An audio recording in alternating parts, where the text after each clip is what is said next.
ہلالی صاحب، اس وقت ملک جو ہے وہ شدید معاشی بحران کا شکار ہے، تو وزیر اعظم نے اس بارے میں کوئی پالیسی لائن نہیں دی اپنے آج کے خطاب میں، تو کیا آئی ایم ایف اور عمران خان کو کنٹین کرنے سے معیشت سنبھل جائے گی؟ یہی دو سلیوشنز ہیں بس ان کے پاس؟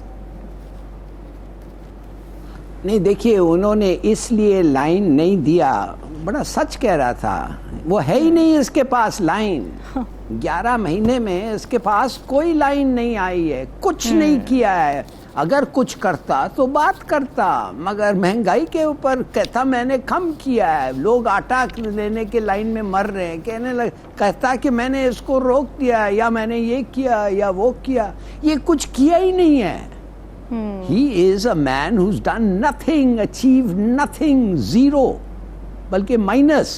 وہ کہتا ہے عمران، ہاں ایک بات اس نے سچ کہا، کہتا ہے عمران خان لاڈلا ہے، بالکل ہے، مگر جوڈیشری کا نہیں، عوام کا، اس لیے یہ بھاگ رہا ہے الیکشن سے۔ دیکھیے، کہنے کی بات صرف یہ ہے کہ یہ آدمی کی کوئی کریڈیبلٹی اب رہی نہیں ہے۔ 2 اور تقریر ایسے، اور میرے خیال میں لوگ اس کو پاؤڈر فارم میں ریڈیوس کریں گے اور سلیپنگ ٹیبلٹس دیں گے۔ I'm telling you, the man is completely, he has failed۔ لیکن ہلالی صاحب وہ بلیم لینے کو تیار نہیں نا، وہ تو کہہ رہے ہیں کہ جی خان صاحب نے معاہدہ توڑا آئی ایم ایف کے ساتھ، اس کا ہمیں خمیازہ بھگتنا پڑا، آئی ایم ایف سے ٹرسٹ ڈیفیسٹ ہو چکا ہے۔ وہ تو سارا پی ٹی آئی کی حکومت پہ ڈال رہے ہیں ملبہ، اون تو کر نہیں رہے وہ۔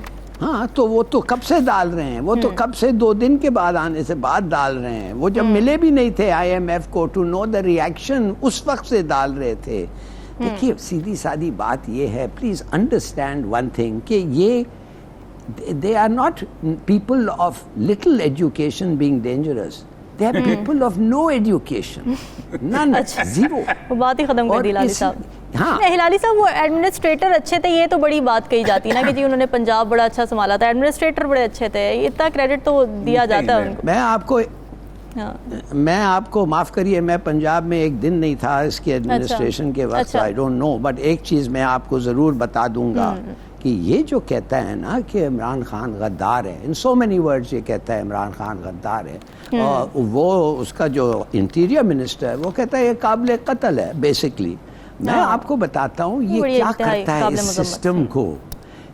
نہیں رامین، جسٹ انڈرسٹینڈ، یہ جو سسٹم ہے ہماری British style Westminster parliamentary democracy, یہ ڈیپینڈ کرتا ہے آن لوئل اپوزیشن۔ مانے اٹ ٹیکس فار گرانٹیڈ کہ جو لوگ تمہارے خلاف، جو ہار کے الیکشن تمہارے دوسرے طرف بیٹھے ہوئے ہیں یا الگ آئل پہ بیٹھے ہوئے ہیں، وہ جتنے وہ ہار گئے بے شک، وہ تمہارے مخالف ہو بے شک، مگر ایک چیز وہ نہیں ہے، اور تم you stamp it by saying وہ غدار نہیں ہے۔ اور this is the parliamentary system in Britain, کہ آپ اس کو ایسے ان کے ساتھ یہ نہیں ہوتے ہیں، آپ کا ریلیشن ان کے ساتھ ایسا نہیں ہوتا ہے کہ وہ غدار کے طرح، مانے ٹریٹرز کے طرح ان کو آپ نہیں ٹریٹ کرتے۔ یہ تو وہی کر رہے ہیں، یہ بار بار بتا رہے ہیں کہ یہ سسٹم ان کے لیے نہیں چل رہا ہے جی، تو اس سے ایسا ہی ہوتا رہے گا، کیا کہیں اس بیچارے پہ۔ بالکل ٹھیک ہے ہلالی صاحب، جو جسٹ ہے نا اس اختلافی نوٹ جو آئے ہیں سامنے، اس میں ایک تو چلیں بینچ کی تشکیل پر بات ہوئی ہے، اختلافی نوٹس پر بات ہوئی ہے، لیکن ساتھ ہی جو جسٹ ہے وہ یہ ہے کہ جی جوڈیشری میں بھی ڈیموکریسی کو انشور کرنا چاہیے، ون مین شو نہیں ہونا چاہیے۔ آپ اگری کرتے ہیں اس بات سے؟ جوڈیشری میں بھی وہ چیزیں نہیں ہونا چاہیے جو ملک کے دوسرے ادارے میں اس وقت ہو رہے ہیں۔ ججز کو ٹیپ نہیں ہونا چاہیے، ججز کے بچوں کو فالو نہیں کرنا چاہیے، اور بہت سارے ایسے چیزیں ہیں جو ذکر کرنا بھی شرم آتی ہے۔ تو میرے خیال میں یہ تو ہے، مگر میں 2-3 چیزیں کہنا پڑتا ہوں with a view to ensuring fairness۔ دیکھیے یہ کہنا بقول بندیال صاحب نے کہا ہے کہ ہم دیکھ رہے ہیں اس پہ، بھائی 13 سال ہو گئے ہیں، افتخارائزیشن of the rules and procedure of business in the supreme court, 13 سال وہ چلے گئے ہیں، کیوں؟ اور کیا اسی کیس میں اس معاملے کو اٹھانا تھا اور اس معاملے کو پروجیکٹ کرنا تھا؟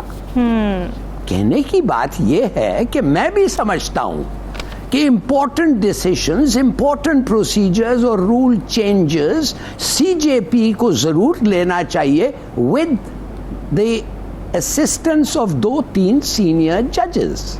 3 لوگ بیٹھ کے بے شک کر لیں, ایک لوگ نہیں, ایک آدمی نہیں.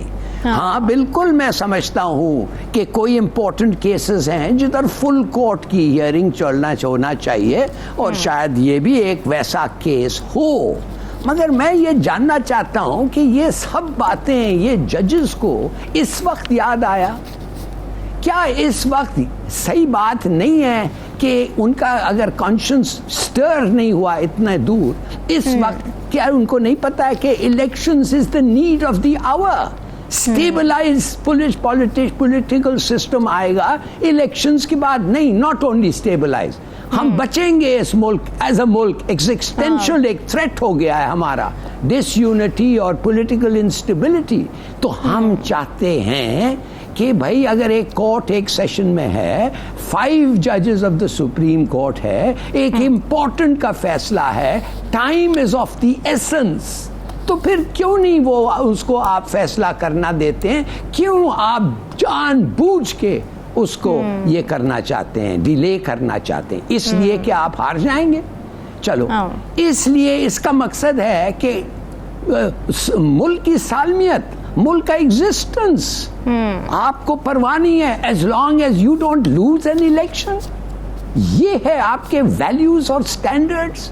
تو آپ سمجھتے ہیں ہم آپ کو سپورٹ کرنا چاہیے, عوام آپ کو دیکھنا چاہیے. عوام ان پہ بالکل نہیں دیکھے گی اگر اس قسم کی حرکتیں کرتے رہیں. اور فائنلی دیکھیے, سیدھی سادی بات یہ ہے, 2 سوال میں پوچھنا چاہتا ہوں. لا کہتا ہے اس وقت ایگزسٹنگ لا, یہ اوریہ صاحب نے بھی سٹریس کیا ہے, ایگزسٹنگ لا, آج کا لا کہتا ہے کہ چیف جج کانسٹیٹیوشن کے تحت بینچ بنا سکتا ہے, سلیکٹ کرتا ہے بینچ کو. کیا وہ لیگل ہے, انلیگل ہے؟ اٹ از لیگل, وہ اس کا حق ہے, اس نے کیا.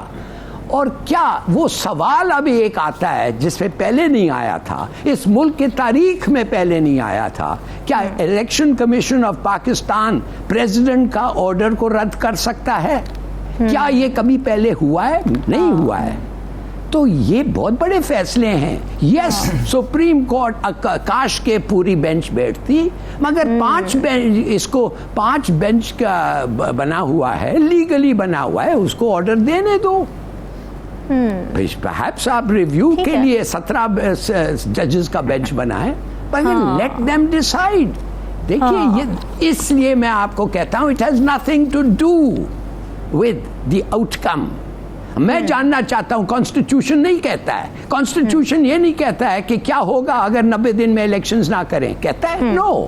ہم جاننا چاہتے ہیں, کانسٹیٹیوشن از سائلنٹ. تو اگر 17 ججز بیٹھتے, 10 بیٹھتے, ہم سب پڑھتے کہ بھئی یہ لیگل مائنڈز کا کیا خیال ہے, کیا کرنا چاہیے, مگر انہوں نے تو پروسیس ہی نہیں کرنا دینا ہے. کانسٹیٹیوشن میں بھی تو جو بھی امینڈمنٹس وغیرہ کرنی ہیں وہ بھی تو پارلیمنٹ میں ہونی چاہیے نا. پارلیمنٹ میں ہی اگر کوئی سیاستدان ہی بات چیت کرنے کو تیار نہیں ہوگا تو پھر تو ظاہر ہے کورٹس کو آنا پڑے گا بیچ میں.